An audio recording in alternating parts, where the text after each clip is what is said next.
राम को आजा रे निंदिया आजा। छगन मगन मेरे राम को आजा रे निंदिया आजा। छगन मगन मेरे राम को आजा रे निंदिया आजा। छगन मगन मेरे राम को आजा रे निंदिया आजा। आजा निंदिया आजा निंदिया आजा निंदिया आजा निंदिया। चंचल मोहन मेरे राम को आजा रे निंदिया आजा। चंचल मोहक मेरे राम को आजा रे निंदिया आजा।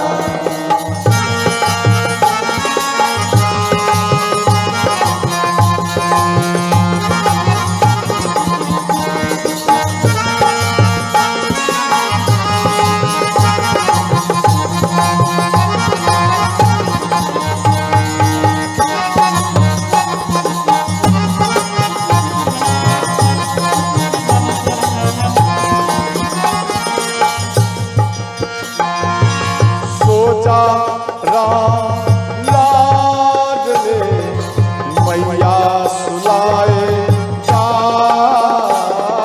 सोचा राम लाडले मैया सुलाने आजा। कैसे सुला लाल को हीरे से लोरी का। कैसे सुलाऊं लाल को हीरे लोरी गाय। छगन मगन मेरे राम को आजा रे निंदिया आजा। छगन मगन मेरे राम को आजा रे निंदिया आजा।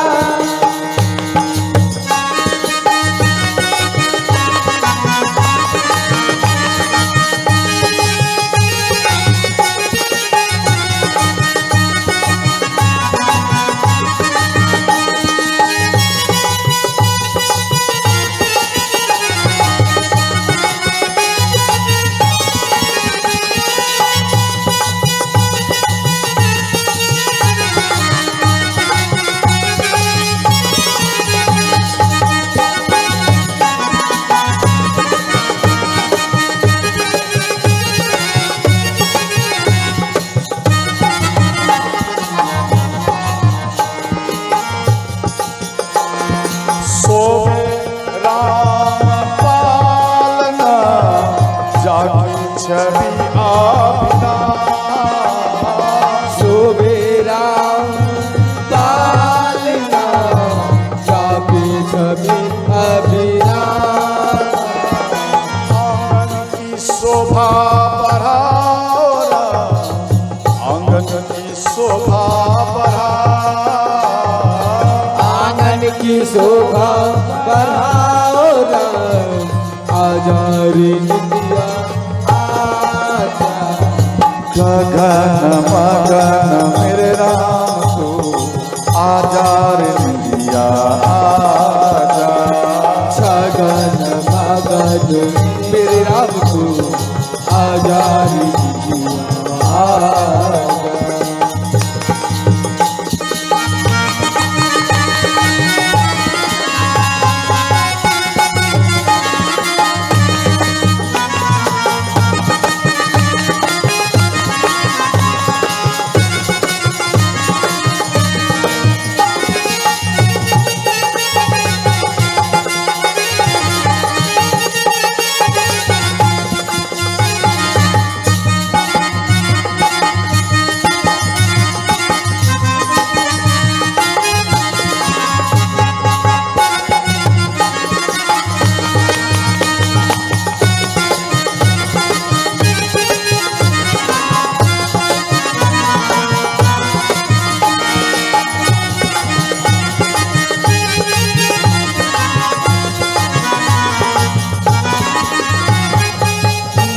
में अति प्रसन्नता मंगल ही कर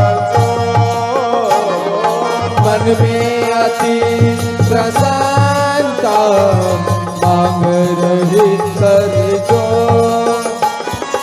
रामदास विद्यापन जियो लाल अनमोल रामदास विधि आपने दिए लाल अनमोल छगन मगन मेरे राम को आजार दिया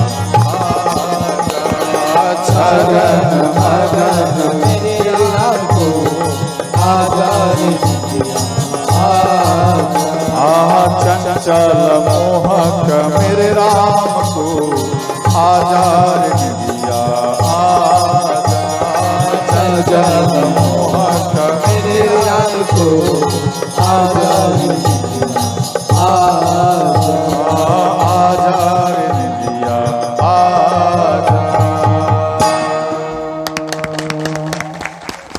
तो ध्यान देना। अच्छा एक बार बता मेरी मैया, आपको अगर भगवान दर्शन दे दे तो आप क्या मांगोगे? बोलो ना, आप क्या मांगेंगे बाबा? बोलिए। सबसे पहले कहेंगे मेरा बेटा का नौकरी हो जाए, नहीं कहेंगे मेरा बढ़िया घर बन जाए, और जितना गांव में ज्यादा जमीन जायदाद वाला है उससे डबल मेरा जमीन जायदाद हो जाए, यही ना कहोगे? ज्यादातर एक कहता, आप कहते ना भी नहीं, मंदिर में जितना व्यक्ति जाते और दंडवत करते प्रणाम करते एक ही बात कहते, भगवान मेरा बेटा का नौकरी लग जाए, मेरी बेटी का नौकरी लग जाए, मेरा धन में अरंगा आता वो सब कंप्लीट हो जाए, ठीक हो जाए, मेरा दुकानदारी चले। बार बार ये बोलेगा, ये नहीं बोलेगा कि मेरा भक्ति बढ़ जाए, ये नहीं बोलता। ये मांगो भक्ति बढ़े, जब आपका भक्ति बढ़ेगा सोते ही वो धन आपके पास में आ जाएगा। समझ गया? और ध्यान देना, इसके बाद तो माँ लक्ष्मी खुश हो गई, बोले तथास्तु। अंत में मनु महाराज, ध्यान देना, मनु महाराज भगवान नारायण से अयोध्या मांगे, अयोध्या। तो भगवान नारायण अपने मस्तक से अयोध्या को प्रकट किए और मनु महाराज को दिए। आपके उत्तर प्रदेश, ध्यान देना, यूपी जिसको बोलते, वहां में मनु महाराज अयोध्या भगवान को वहां पर प्रकट स्थापित किया। अयोध्या जैसे ही स्थापित किए तो वहां में मनु महाराज मां शत्रुपा श्रोताओं को रहने लगे।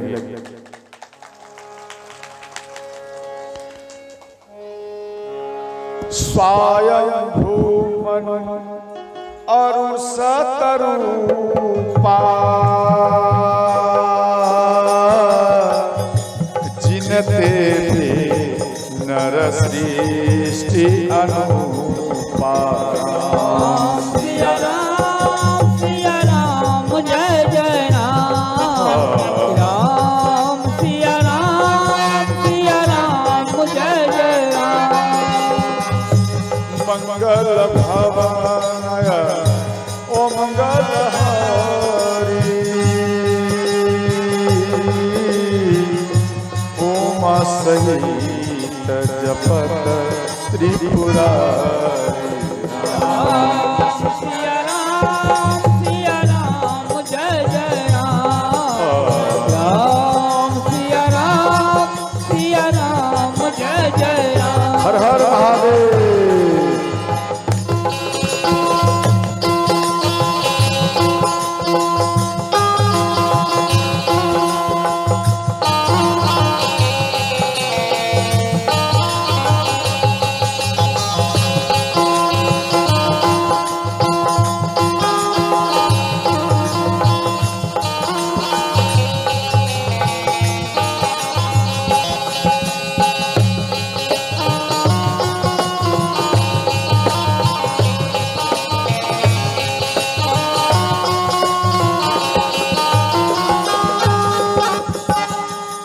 तो ध्यान देना, इधर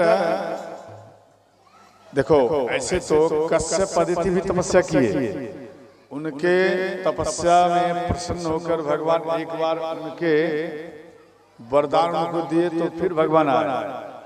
और ये कल्प की बात है, इस कल्प में कश्यप आदित्य गंधना और उस कल्प में मनु शत्रुपा, ये जैसे जैसे आए हैं भगवान जितना बार प्रकट हुए हैं उतना बार मनु महाराज, मां शत्रुपा, कश्यप आदित्य ये सब बार बार प्रकट हुए, बार बार तपस्या किए और उनको वरदान देकर भगवान बार बार पृथ्वी पर अवतरित हुए।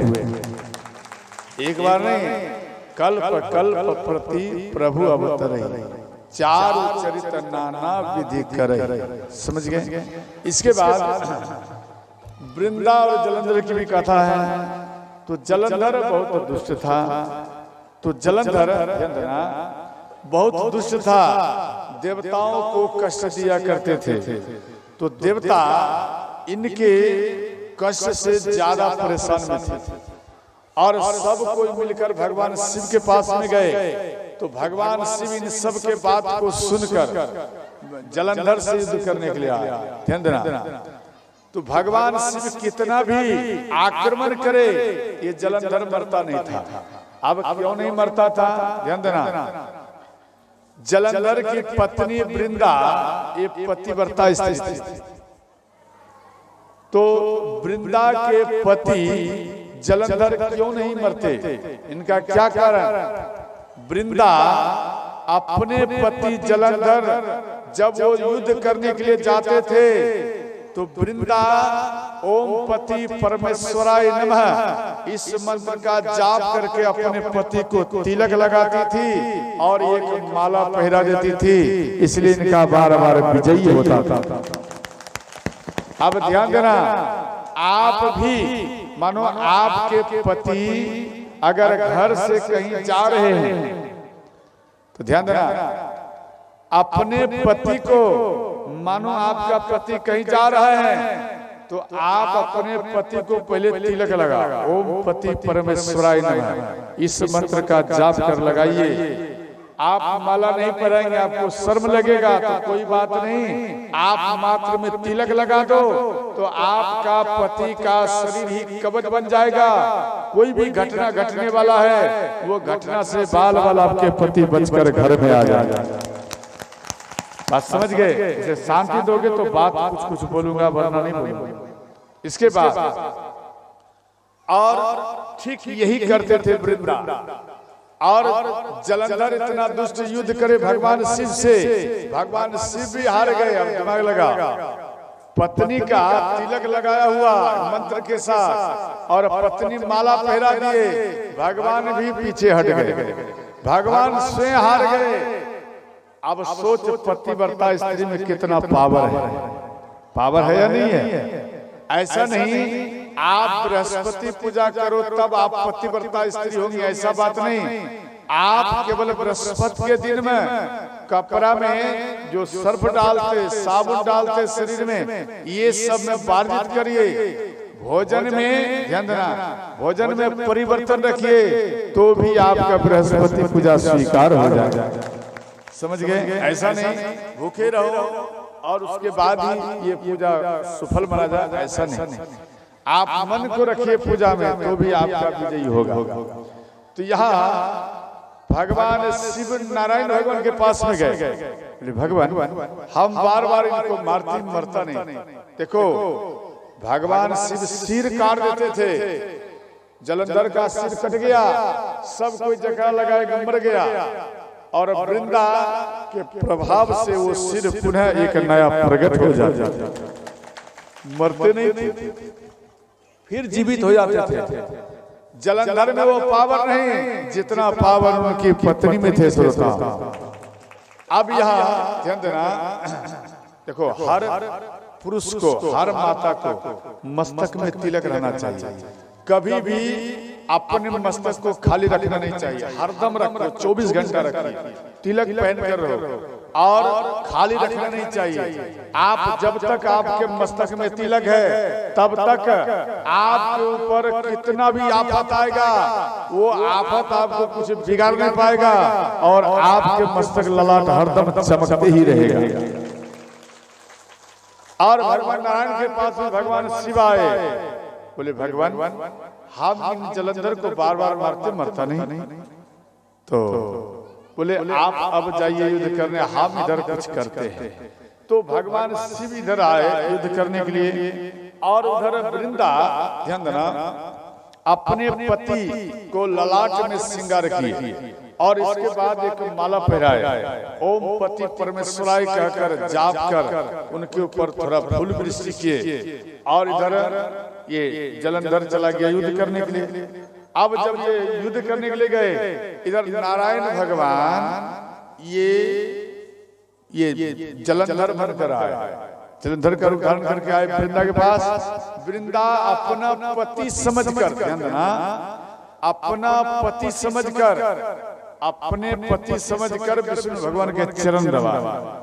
जैसे ही चरण को दबाई, इनका पतिव्रत धर्म टूट गया और उधर भगवान शिव अपने त्रिशूल के द्वारा उधर जलंधर का सिर यानी मस्तक को काट दिया और शरीर के साथ मस्तक के साथ ये वृंदा के आंगन में रख दिया। अब ध्यान देना, अब वृंदा का दृष्टि पड़ा, भाई ये तो मेरे पति का शरीर है, जब ये मेरे पति का शरीर है तो फिर ये मेरे घर में कौन है। जैसे ही वृंदा फिर घर में आई तो विष्णु भगवान अपने रूप में आ गए। विष्णु भगवान के ऊपर वृंदा नाराज हो गई और उनको श्राप देने लगे कि हे भगवान, आप हमारा पतिव्रत धर्म को आप छल से नष्ट किया, इसलिए हम श्राप दे रही हूँ जे आपके भी पत्नी को मेरे ही पति छल करके हरण करेंगे, ये मेरा श्राप है। वही जलंधर, ध्यान देना, दूसरे कल्प में वो रावण का रूप धारण किए और माँ सीता को छल करके हरण कर लंका में श्रोताओं ले गए। समझ गए? इसके बाद यहां दिया गया जे देवऋषि नारद, इनके बारे में तो आप सब जानते हैं। देवऋषि नारद विश्व मुनि के मोह में आ गया, तो वहां पर सब राजा को बुलाए जे हमारी बेटी को, जो मानो मेरी बेटी जिनको पसंद करेगी उनको माला पहनाए। तो ये वहां पर राजा महाराजा सबको बुलाए, सिलनिधि राजा सबको बुलाए, तो वहां पर देवऋषि नारद भी आए। तो देवऋषि नारद, ध्यान देना, जैसे सिलनिधि राजा के पास में आए तो सिलनिधि राजा प्रसन्न हो गए और उधर विश्व मुनि को लाकर देवऋषि नारद के चरणों में प्रणाम कराए और अंत में सिलनिधि राजा बोले, जरा आप ये देखिए जे हमारी बेटी के हाथ में रेखा में क्या लिखा है, कैसा दूल्हा होगा, इनका वर कैसा होगा। तो उनके हाथ को पकड़ लिए, उंगली को पकड़ लिए और हाथ को भी देख रहे हैं, उनके मुंह को भी देख रहे हैं। देवऋषि नारद उनको भी देख रहे हैं, इनके हाथ को भी देख रहे हैं। तो विश्व मोहिनी स्वयं माँ लक्ष्मी है, समझ गए? माँ लक्ष्मी ये तुरंत थोड़ा मुस्कुरा दी। क्यों? इसलिए मुस्कुरा दिए, इनके अंदर में अभिमान आ गया था, वो अभिमान को नष्ट करना है। तो जैसे ही मुस्कुरा दिए तो देवऋषि नारद मन में सोचे कि भाई लग रहा है हमको ज्यादा पसंद करते हैं। अंत में इधर सिलनिधि राजा बोले कि आप हमें बताइए हमारी बेटी का वर कैसा होगा। 2 बार 3 बार इनको टोकरा लगाए, फिर ये होश में आया। बोले आपकी बेटी से जो विवाह करेगा वो अमर हो जाएगा, वो कभी रण में हार नहीं होगा उसका, और तीनों लोकों में उसका नाम का गुणगान ही करता रहेगा। देवऋषि नारद मन में सोचे, भाई ऐसा बात है तो हम ही विवाह कर लें, हमारा भी तीनों लोक में होगा और दूसरा हम अमर भी हो जाएंगे और कभी रणभूमि में हमारा हार नहीं होगा। इनके अंदर में जिज्ञासा जगह हम विवाह कर। तो नारायण भगवान को याद किए, महल के बाहर में आकर नारायण भगवान को याद किए, जे भगवान आप अपना रूप दीजिए। तो भगवान तुरंत प्रकट हो गए और कहने लगे कि आप अपना हमें रूप दीजिए।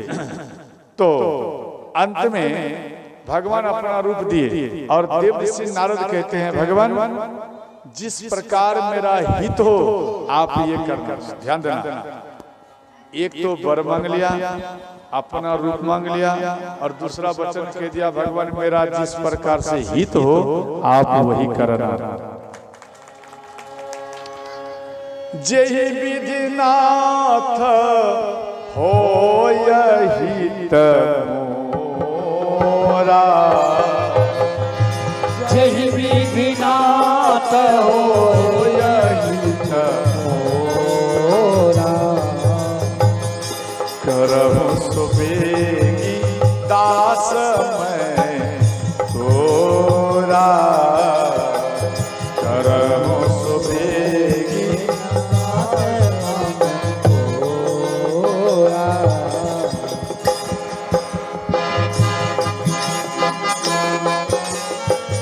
श्री राम जय राम जय जय राम,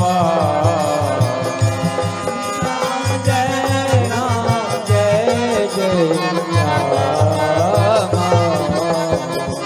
श्री राम जय राम जय जय राम,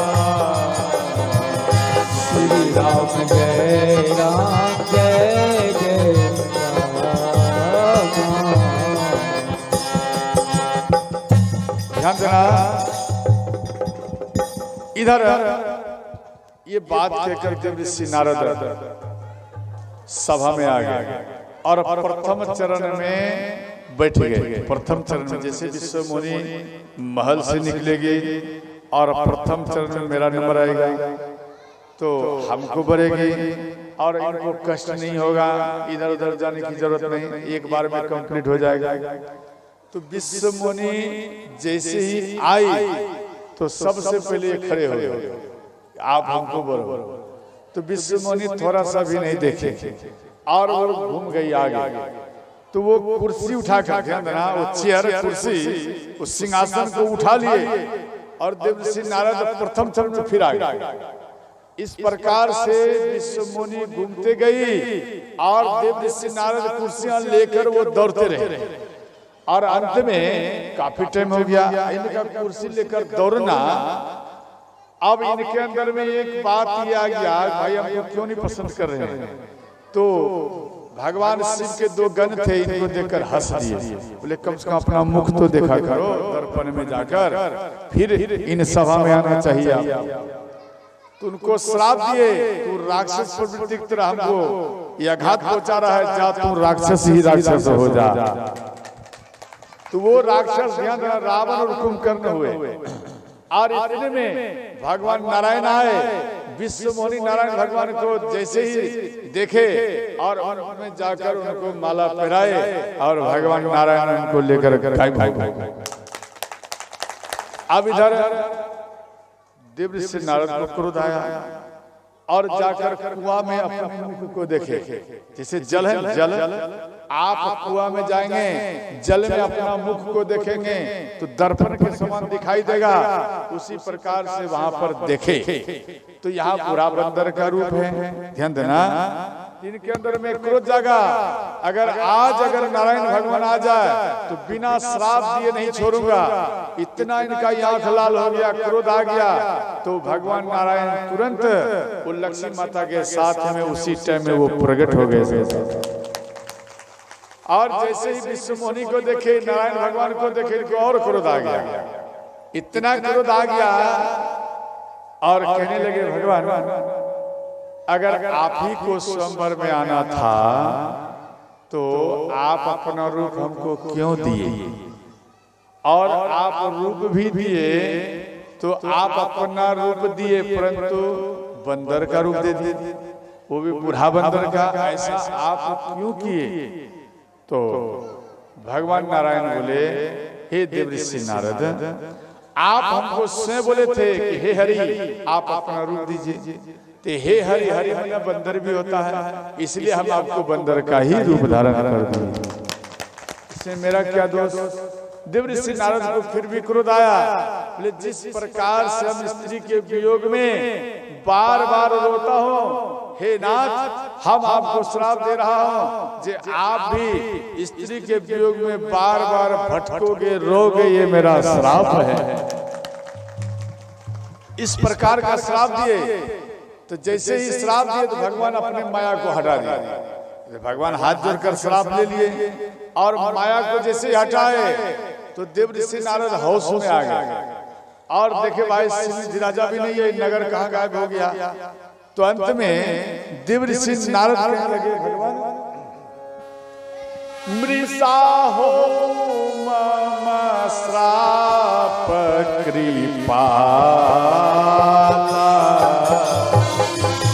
ईसा हो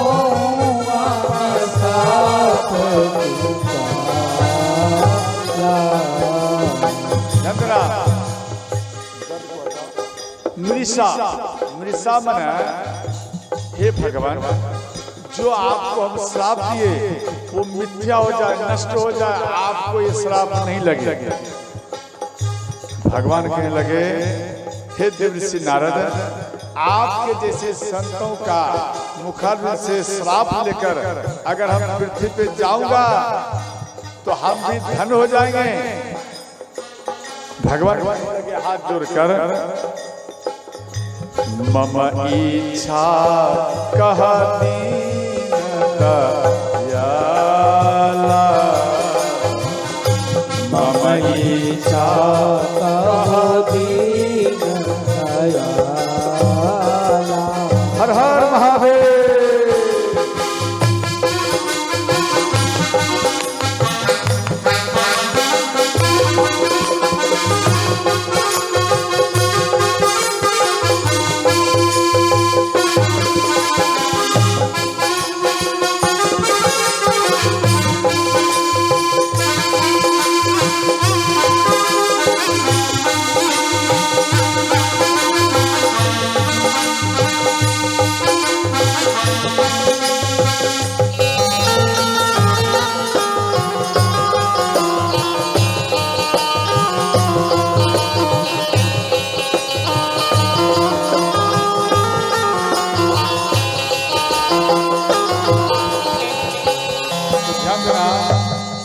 तो ये हुआ दूसरा कल्प। और ये तीसरा कल्प हुआ, देवर्षि नारद के मुंह में आए और ये श्राप दिए तो भगवान को अवतार लेना पड़ा। और चौथा कल्प में है जे सत्य केतु के दो बेटा थे, एक का नाम था प्रताप भानु और दूसरा का नाम था अरिमर्दन। और ये प्रताप भानु राजा पूरा पृथ्वी पे इनका साम्राज्य फैला हुआ था। तो प्रताप भानु राजा एक राज्य में आक्रमण किए तो वो वहां के राजा इनसे भयभीत होकर भाग गए और अंत में इनका ध्वजा वहां पर लहराया गया। और प्रताप भानु राजा, ध्यान देना, प्रताप भानु राजा एक घोड़े पर सवार होकर के ये वन में गया शिकार करने के लिए। तो एक काल केतु थे, काल केतु, ध्यान देना, वो ब्रहा का रूप धारण किए। वो तांत्रिक थे, वो ब्रहा का रूप धारण कर, यानी माया, माया भी जानते थे, ब्रहा का रूप धारण कर सामने में आए। प्रताप भानु राजा इनका पीछा किया और प्रताप भानु राजा इनका पीछा किया और कभी बाण को छोड़ दे तो गायब हो जाए, अंत में कभी प्रकट हो जाए, कभी गायब हो जाए, कभी सामने में आ जाए, कभी गायब हो जाए। इस प्रकार से प्रताप भानु राजा भयंकर वन में आ गया। तो वहां पर एक आश्रम देखा, वहां पर एक साधु थे। वो साधु, ध्यान देना, वो साधु के पास में आकर प्रताप भानु राजा प्रणाम किए और वो साधु बोले, आप हमें बताइए आप कौन हैं? बोले हम, ध्यान देना, हम प्रताप भानु राजा के मंत्री धर्म रुचि है, ध्यान देना। तो वो बाबा बोले, सावधान हे राजन, आप यहाँ पर झूठ बोल रहे हैं। आप हरिमर्दन नहीं है, आप धर्मरुचि आप नहीं है, प्रताप भानु राजा के मंत्री नहीं, स्वयं आप प्रताप भानु राजा ही हो। अब इनका पुल खुल गया। अब मन में सोचे भाई ये कैसे जान गए? बोले देखो जब से ये सृष्टि प्रकट हुआ है तब से ये जो शरीर देख रहे हो इसी प्रकार से हम भी प्रकट हुए। हमारे शरीर में कभी परिवर्तन नहीं हुआ। वो कौन थे? ध्यान देना, जो राजा भाग गए वही राजा साधु बन करके बैठे हुए बदला लेने के लिए, और काल के किसी मित्रता किए थे और उसी बहाने में ये आ गया। और यहाँ कहते हैं ध्यान देना कि ये जो शरीर है मेरा एक तन है, यानी मेरे शरीर में परिवर्तन नहीं होता। हम जैसे हैं ठीक इसी प्रकार से हम तब से ही यहाँ पे बैठे हैं। मेरे शरीर में परिवर्तन नहीं हुआ और मेरा नाम है एक तन, यानी एक तन से ही पृथ्वी पे हम नाम हमारा एक तन भाई, सुने निप बोले पुनि सिरुना। एक तनु। तो ध्यान देना, प्रताप भानु राजा खुश हो गए और कहने लगे हे राजन, आपके राज्य में, ध्यान देना, आपके राज्य में सब तो आपके बस में है, परंतु एक ब्राह्मण आपके बस में नहीं है। और उसको अगर आपको बस में करना है तो आप उनको भंडारा पवाइए और उस भंडारा में हम उपस्थित रहेंगे, और उसके बाद वो जो भंडारा पाएगा वो सब ब्राह्मण आपके बस में आ जाएगा। प्रताप भानु राजा खुश हो गए, बोले ठीक, हम जाने के लिए तैयार हैं, ठीक है, हम भोजन पवाएंगे। बोले आप आज से 3 दिन बाद में आप ऐसा भंडारा रखिए। तो प्रताप भानु राजा को बोले आप यहाँ सो जाइए, अपने तपस्या के बल से आपको घर तक छोड़ दूंगा। तो प्रताप भानु राजा सो गए और इधर एक तनु और काल के, ध्यान देना, जो माया जानते थे, तो काल के तू अपने माया के द्वारा इनके बेड पर सुला दिए, घोड़ा घोड़साल में बांध दिए। सुबह हुआ, सुबह में जैसे जगे तो अपने बेड पर देखे तो इनका और विश्वास बढ़ गया, और अंत में सभी ब्राह्मणों को निमंत्रण दिया।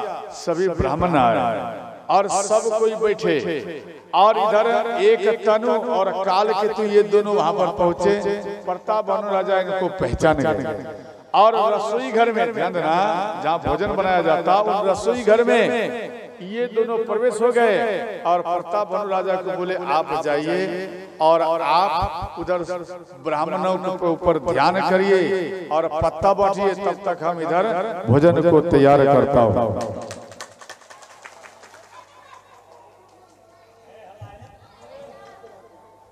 तो ध्यान देना, इधर प्रताप भानु राजा इधर ब्राह्मणों का सेवा करते रहे, और इधर काल केतु और एक तनु ये इधर रसोई घर में गए। रसोई घर में जो काम करने वाला था उनको दोनों 2, 4, 10 जो भी थे उन सबको हाथ घुमाकर एक रूम में मुख को बंद करके उनको कमरे में बंद कर दिया, और उन भोजन में, ध्यान देना, खग मृग का मांस मिला दिया गया।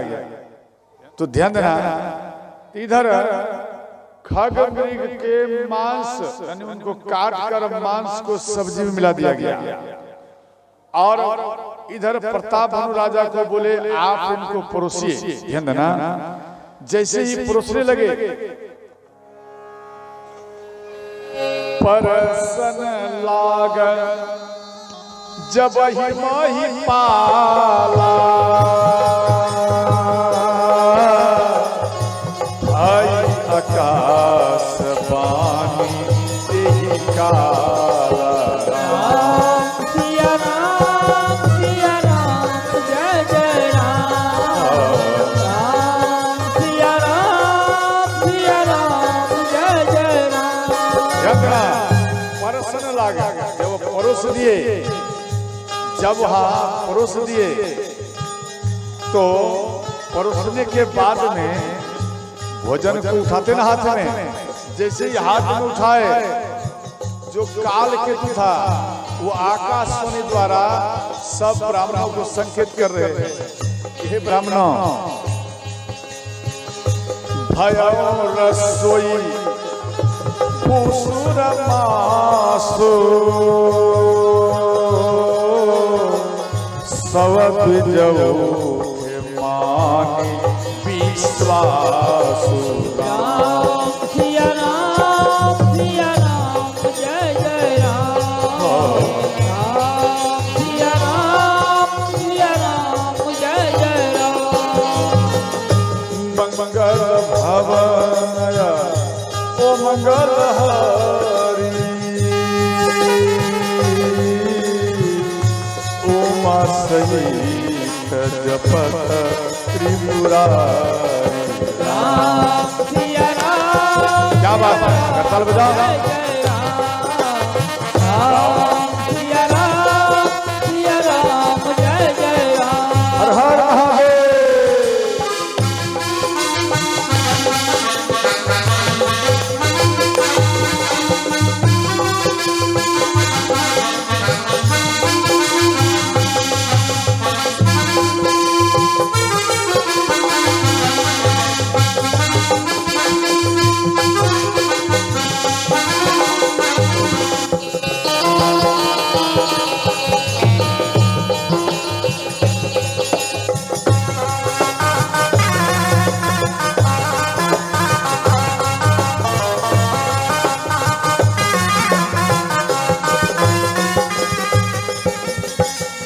ध्यान देना, जैसे ही आकाशवाणी द्वारा संकेत किए तो तुरंत अपने हाथ में जो भोजन था वो रख दिए।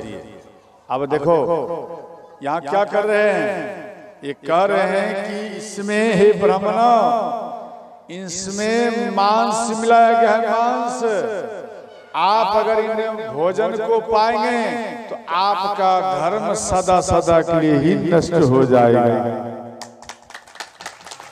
आप एक बार बताइए, किनको बोले? तो ब्राह्मण देवता को ही तो बोले। तो ब्राह्मण देवता अगर मांस मछली खाने वाले होते तो उनको खा जाते, लेकिन यहाँ क्या बोले, आपका धर्म नष्ट हो जाएगा।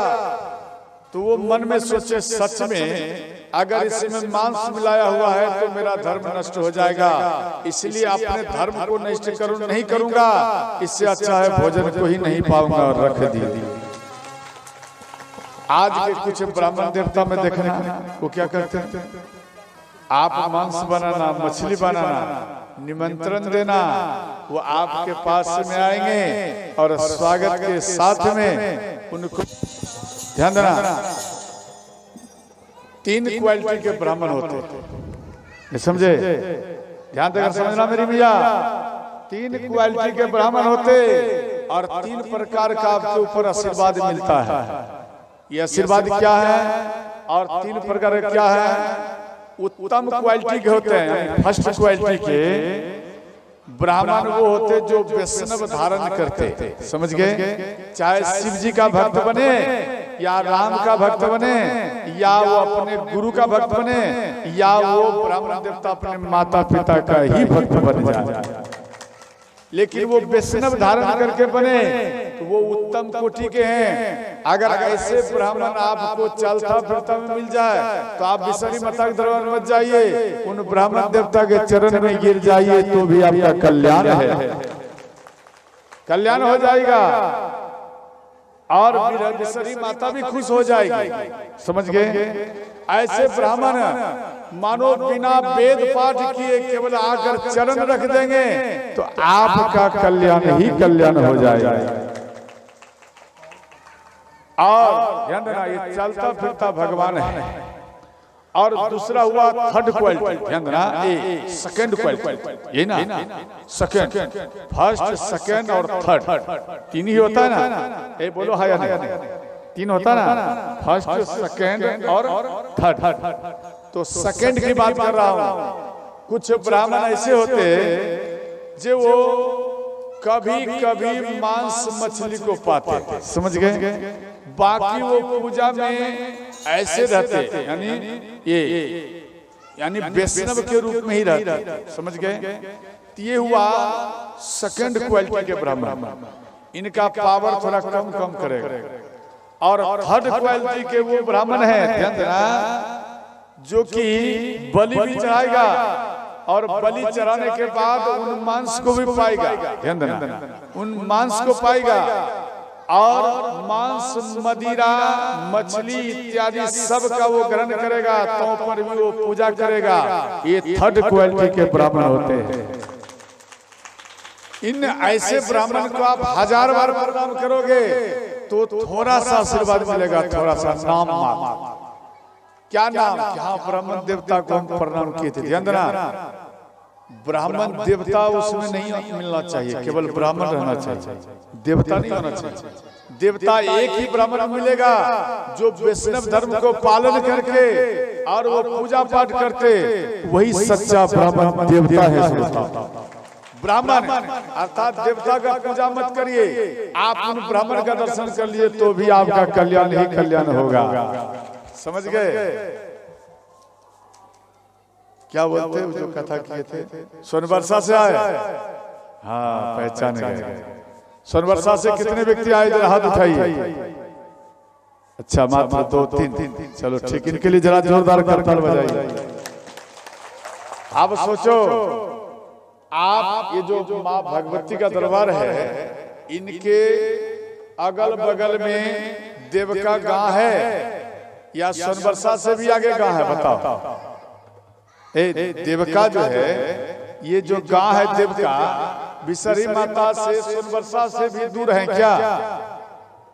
क्या देवका यानी बिसरी माता के बीच में है? बोलना है या नहीं?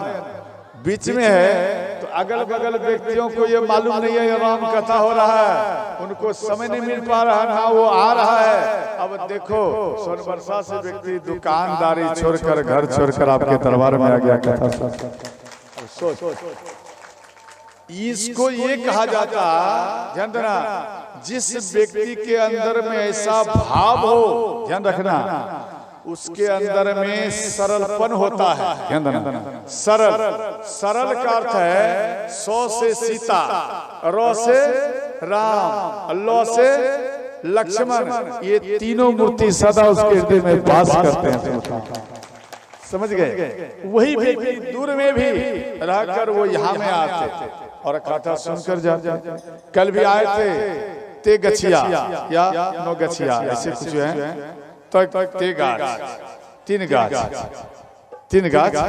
वहां से भी आए थे, सोनबरसा से भी आए थे कल, तो वो सभी आए, कथा सुने और फिर गए। ध्यान देना, थोड़ा उल्टा पुल्टा हो जाए, आप अपना भाषा में शुद्ध कर समझ लेना, समझ गए। नाराज मत होना, समझे माता, आप नाराज हो जाएंगे तो फिर हम कथा कैसे करेंगे। तो ध्यान देना, इसके बाद ध्यान देना, तो ब्राह्मण का कर्तव्य है, ब्राह्मण पूजा पाठ आप कराते और वो सक्सेस नहीं होता। क्यों नहीं होता? आप सत्यनारायण का पूजा कराइए और आपके घर में शांति नहीं हुआ तो पूजा करने से क्या लाभ? आप उन ब्राह्मण देवता को देखो, गले में माला है या नहीं है, दिमाग लगाओ। अगर माला नहीं है तो वो मांस मछली खाने वाले हैं, वो पूजा तो कराएंगे लेकिन पावर कम मिलेगा, नहीं का मात्रा मिलेगा। जब पावर कम मिलेगा तो क्या आपके घर में लाभ हो सकता है? और शांति होगा, नहीं समझे। अगर गले में माला है, अगर वह पूजा कर दिया तो ना चाहने पर भी आपका घर सदा सदा के लिए शांत हो जाएगा, समझ गए। और आपकी भक्ति बढ़ेगा, ज्ञान बढ़ेगा, यश बढ़ेगा, बिजनेस बढ़ेगा और आपको शांति तभी मिलेगा, समझ गए। तो ये 3 प्रकार के ब्राह्मण होते हैं। ब्रह्म जनाति सो ब्राह्मण, अर्थात जो ब्रह्म को पकड़ ले, ध्यान देना, जो ब्रह्म को पकड़ ले, जो वेद को पकड़ ले, ध्यान देना, यहाँ जात पात की बात नहीं है। जो वेद को पकड़ ले, जो ब्रह्म को पकड़ ले, वो स्वयं सच्चा ब्राह्मण ही हो जाते हैं, समझे। किसी भी जात में रहो, आप गुरु महाराज के पास में जाकर माला लिया, कंठी लिया, मंत्र लिया और वेद को हाथ में ले लिया, ध्यान देना, और आप सच्चा ब्राह्मण हो गया। अगर आपका कोई दर्शन कर लिया तो भी उन व्यक्ति का कल्याण ही कल्याण हो जाएगा। अर्थात जात से ब्राह्मण नहीं होता, जन्मना जायते शूद्र कर्मणा द्विज उच्यते। इसका अर्थ क्या है? जन्मना जायते शूद्र अर्थात जो जन्म लेते हैं वो सब शूद्र के ही समान है, और कर्मणा द्विज उच्यते अर्थात आप जिस प्रकार का कर्म करेंगे उस प्रकार का ही आप ब्राह्मण बनेंगे। समझ गए? आप भी ब्राह्मण हैं। अगर आप माला लिया, कंठी लिया, तिलक लगाया और आप भगवान के वेद को हाथ में ले लिया, पाठ किया, तो आप भी सच्चा ब्राह्मण हो गया। समझ गए? तो ध्यान देना, आप मन में मत सोचना जे बाबा हमारा विरोध कर रहा है। हम आपका विरोध नहीं कर रहा हूं, आपको सावधान कर रहा हूं।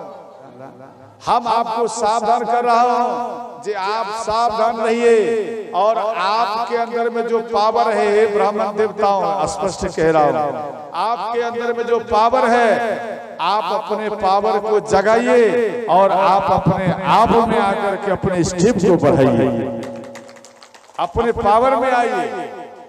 आप अगर एक वर्ड को बोल देंगे तो वो समाज में कल्याण हो जाएगा। आप जिन वचन को बोल देंगे वो वरदान का स्वरूप हो जाएगा। इसलिए आप ऐसा ही कर्म करो जिसमें जनता का कल्याण ही कल्याण हो। समझ गए?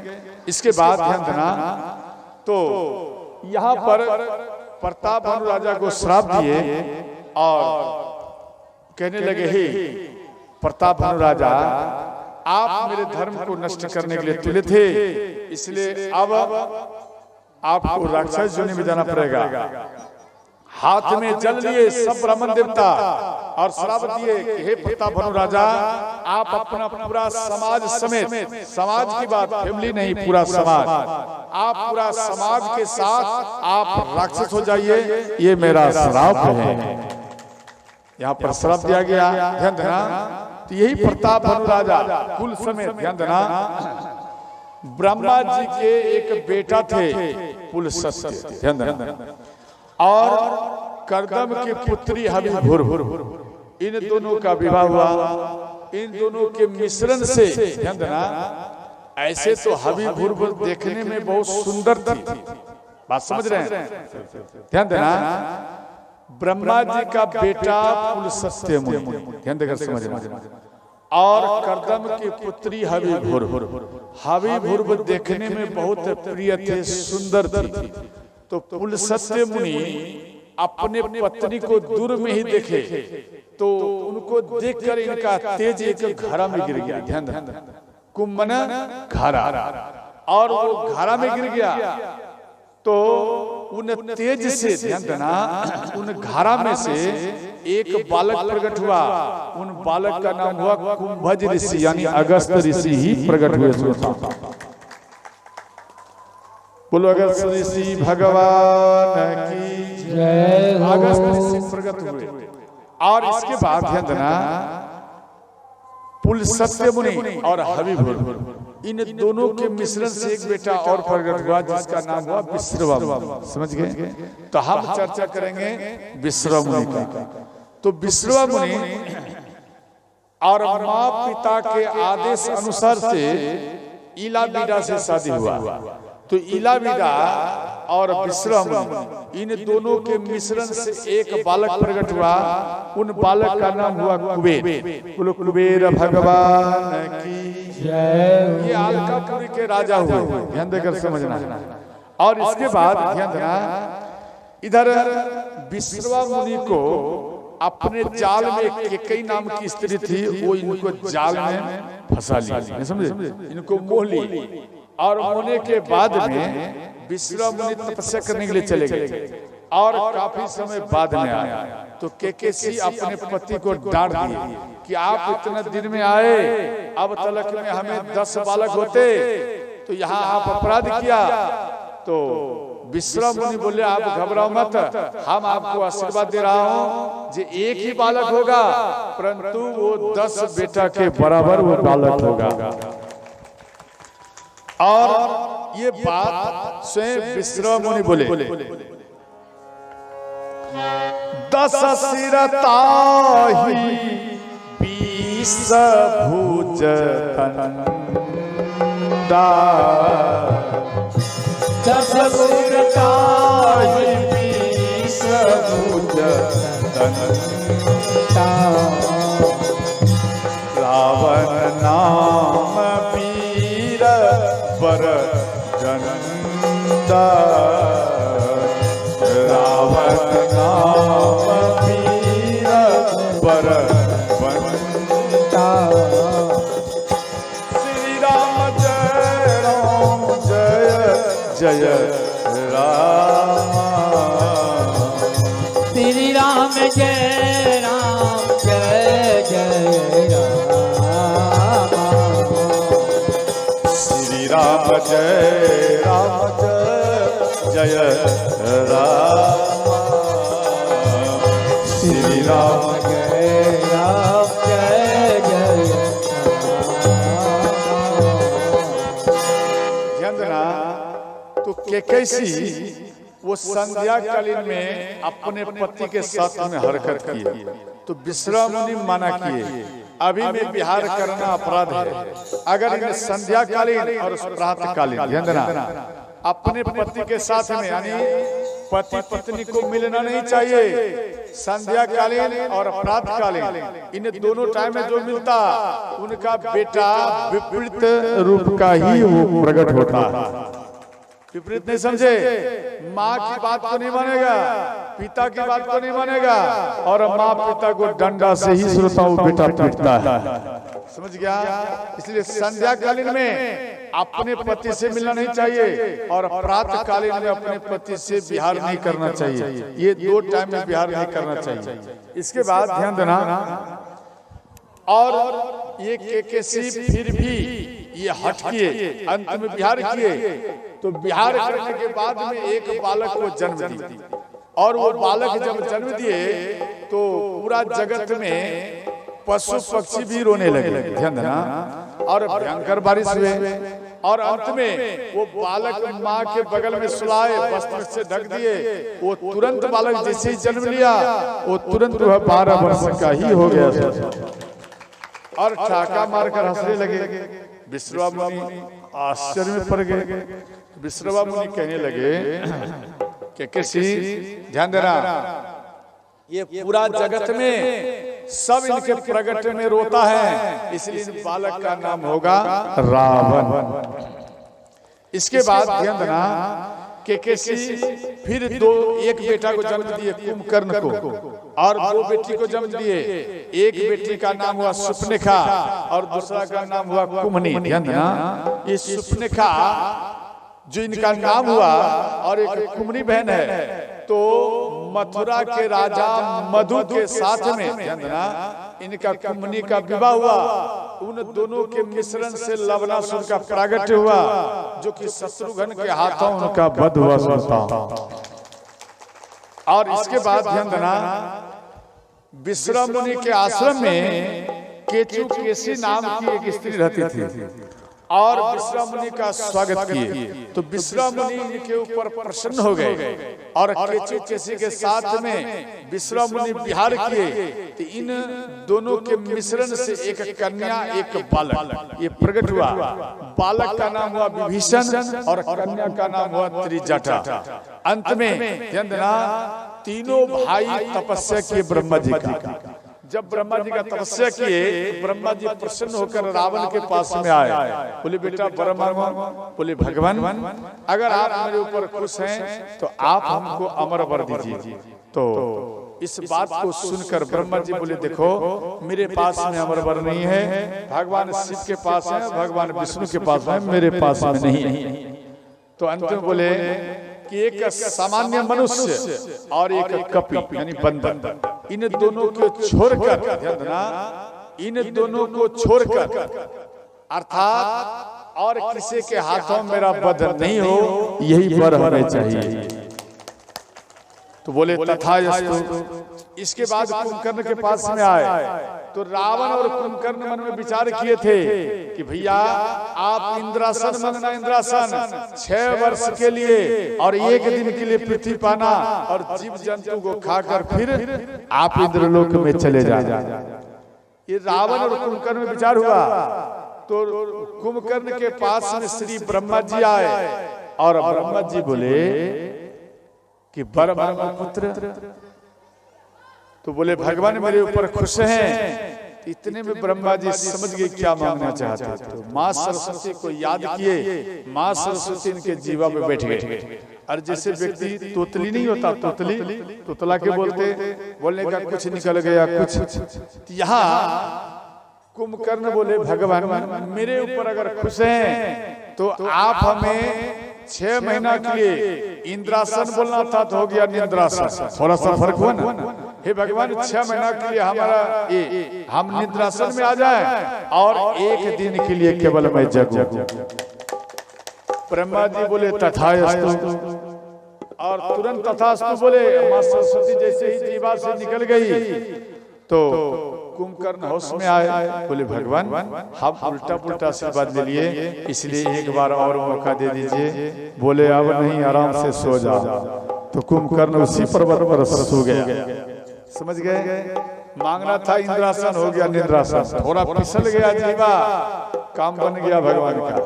अगर ये जीवित रहता, एक भी पशु पक्षी जीवित नहीं रहते, सब को ये खा जाता, मनुष्य को भी खा जाता। इसलिए इनको भगवान पहले इनको सुला दिए, सो जा बेटा। तो ध्यान देना। इसके बाद श्री विभीषण जी के पास में आए, बोले बेटा वर मांगो। विभीषण जी बोले भगवान आप मेरे ऊपर खुश हैं तो आप एक काम करिए, भगवान नारायण के चरण का हमें केवल भक्ति दीजिए और हमें कुछ नहीं चाहिए। अच्छा एक बार बता मेरी मैया, आपको अगर भगवान दर्शन दे देता आप क्या मांगोगे? बोलो ना, आप क्या मांगेंगे बाबा? बोलिए। सबसे पहले कहेंगे मेरा बेटा का नौकरी हो जाए, नहीं कहेंगे मेरा बढ़िया घर बन जाए और जितना गांव में ज्यादा जमीन जायदाद वाला है उससे डबल मेरा जमीन जायदाद हो जाए। यही ना कहोगे?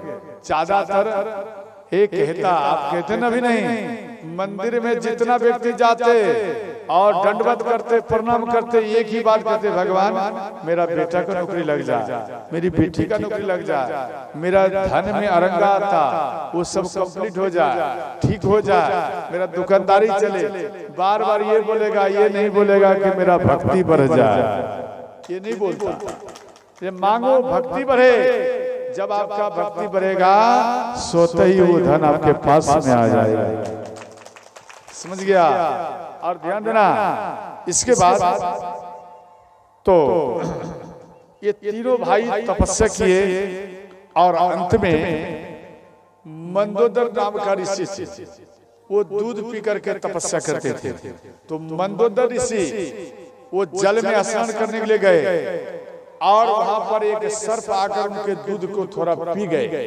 तो सर्प जब दूध पीता तो वो जहर को उगल देता, तो वो दूध हो गया जहरीला।